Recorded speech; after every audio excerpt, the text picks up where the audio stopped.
Hello witches, it's Bella, Strigabella. This video is going to be on some of the historical facts about marriage. Okay, until not long ago, the bride was considered the property of the father, and marriages were arranged and acted more like a transaction. It said that the marriage was completed by taking off the bride's shoe, tapping it on her head, and then handing it to the groom. This is supposed to be how the tradition of the father walking the bride down the aisle and then, giving her over to the husband. That's how that tradition is supposed to have started. Up until about 150 years ago in England, a husband was still allowed to sell his wife if he was unhappy with her.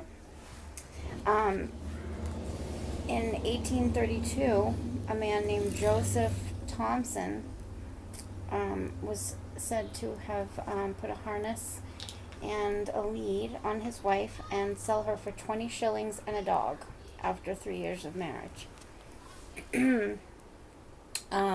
Some brides were not arranged marriages, but they were abducted by the guy who wanted to marry them. And that's where the term honeymoon has come from. The honey and moon being a month, was the month that these people would go into hiding. They would hide for a month, hoping that the families would not find them, and the idea being that within 1 month, the woman hopefully would be pregnant by the time they were found, and if she was pregnant, then the marriage would be allowed to be considered valid. In England, the tradition of marriage banns was started. Traditionally, the announcements would be, sent around 3 times to everybody in the community. This is still done, I know, in the Catholic Church and probably in other places as well, so that people would have the opportunity to object. The reason that this was started is that in case other women had slept with the groom and were pregnant, this was basically their chance to oppose to the marriage, and the guy would have to marry the pregnant person. This is possibly what happened to William Shakespeare, because after he had his marriage bans announced with Anne Whateley, shortly after the bans, he ended up marrying Anne Hathaway instead, and she was pregnant. The time of the wedding was always a big consideration. Farm families knew that the best time for marriage would be during the waxing to full moon. Maritime families would not want to marry during the high tide. Other cultures believed that rain on a wedding day would be symbolic of many tears being shed during the marriage. But the Norse people believed that a storm was an omen of good fertility. Romans believed that June was the ideal month for marriage because the goddess Juno is the goddess of marriage.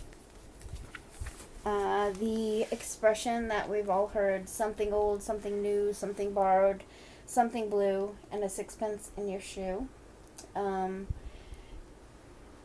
something old is the friends and family. Something new is the new husband.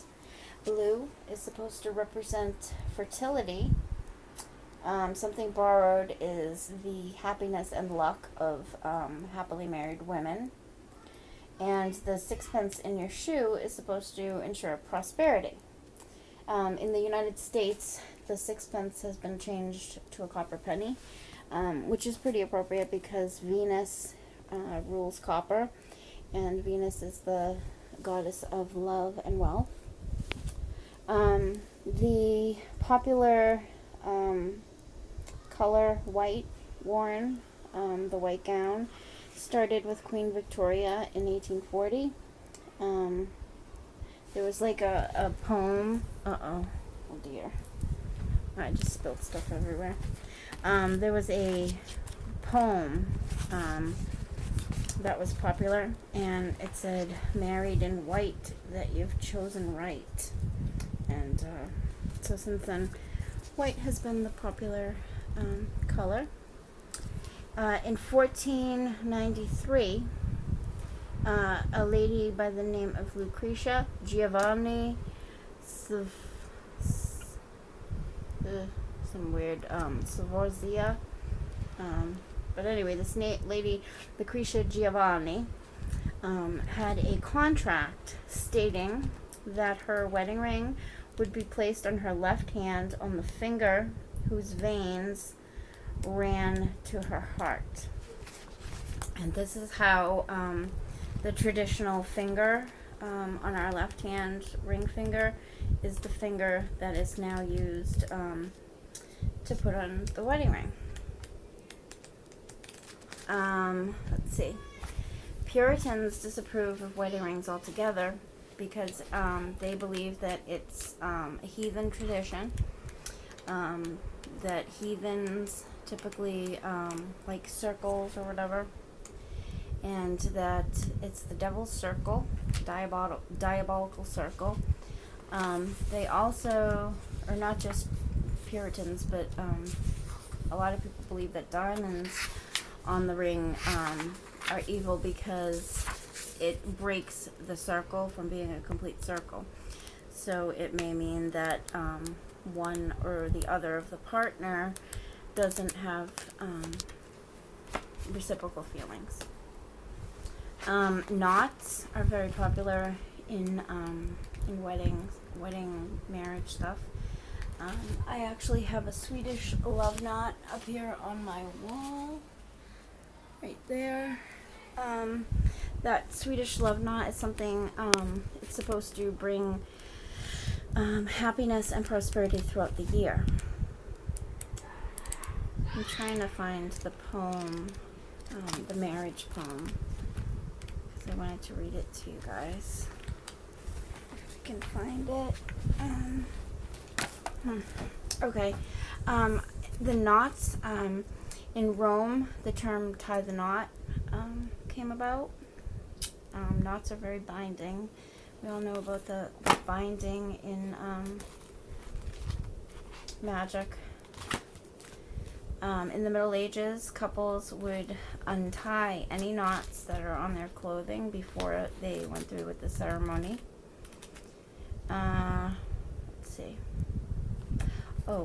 Irishmen would make a knot out of straw and give it to their loved one, and if she returned his feelings, she would pin it to her bosom, and that would be like a sign that they're, betrothed.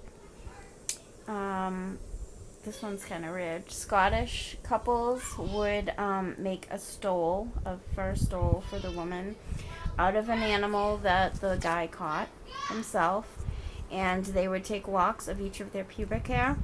They would put the man's pubic hair lock on the right, sew it into the end of the stole, and they would sew the woman's pubic hair to the end of the right side of the stole, so that when the woman wears it, it would cross over her heart. The Puritans in New England practiced a practice called bundling. Bundling was kind of like a test run of the married life. They would sleep together in the same bed, but they would have it's called a bundling board in between them. They were supposed to respect the idea of chastity. So the guy was not allowed to make advances to the woman, but of course, sometimes they would anyway, and resulting pregnancies and marriages would happen. But in Holland, a version of this is still practiced to this day. But except now the woman is armed with a pair of tongs and an iron weapon to protect herself. Literally. I thought that was pretty cool. The iron weapon seems like it would be enough protection, but what are the tongs for? Sounds kind of interesting. Hand fasting is a practice that they would take their vows and hand fast, tie their hands together some way or another, and but after a year they could choose to continue or not continue with the marriage based on how that first year went. If a child did not result, if a child resulted, I believe they had to stay together. But yeah, so it's more of a, like kind of an engagement year, unless a child happens. A lot of people still believe in the magical broom to sweep away the negativity and evil. This was common from Africa to Peru. Also, Africa had the tradition of jumping over the broom. I believe they still do that in a lot of some marriage celebrations. The Jewish people had a tradition of drinking from the same wine cup, giving it to each other and drinking from the same one, symbolic of, going through the same trials and tribulations together. In India, they also had a tradition where the husband and wife would share the same cup, drink the wine together, but while doing so they would gaze into a mirror, and each one would be asked, "What do you see?" And they would answer, "I see the rest of my life." Thought that was kind of romantic. Most marriage celebrations have foods that are associated with their future. In Yoruba, they have lemon, vinegar, cayenne pepper, and honey, symbolic of the sour, bitter, spicy, and sweet. The Polish people pass a wedding cake through a ring, the wedding ring, 9 times. But this practice was banned in 1279 and considered pagan or heathenistic or whatever.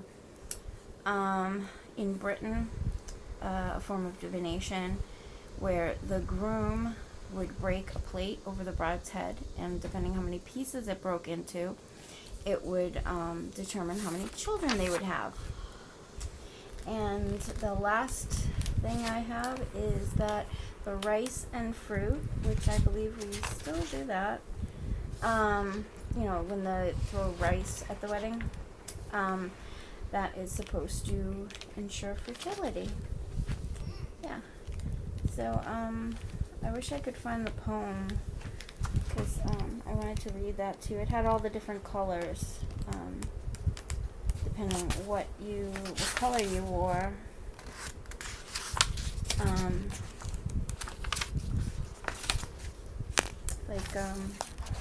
If white, you chose right. If blue, something else, and it had a whole bunch of the colors. Oh well, if I find it, I will make another video, and I will read you guys the poem. But I hope that was interesting, and have a great day, guys. Blessed be. Bye. Mommy?